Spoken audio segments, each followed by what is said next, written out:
আমি চিটাং সকল আসনে জামাতকে বিজয়ের কোনো বার্তা দিব না। আমি জনগণের বিজয়ের বার্তা দিয়েছি, যে বার্তাটা আপনাদের সামনে পেশ করেছি।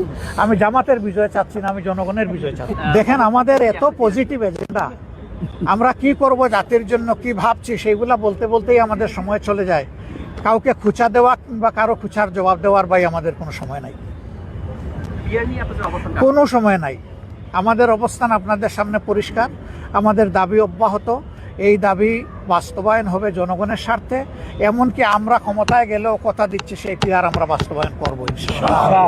লেভেল প্লেইং ফিল্ড নাই, কিন্তু এই ফিল্ড আমাদেরকে তৈরি করতে হবে, আমাদের মানে সবাইকে মিলে।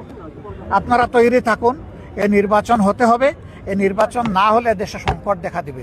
আমরা কোনো সংকট তৈরি হতে দিব না ইনশাআল্লাহ। ক্লিয়ার করেছি যে আমরা কনভেনশনাল কোনো জোট করব না, কিন্তু অনেকগুলা দল এবং শক্তির সাথে আমাদের নির্বাচনী সমঝোতা হবে ইনশাআল্লাহ।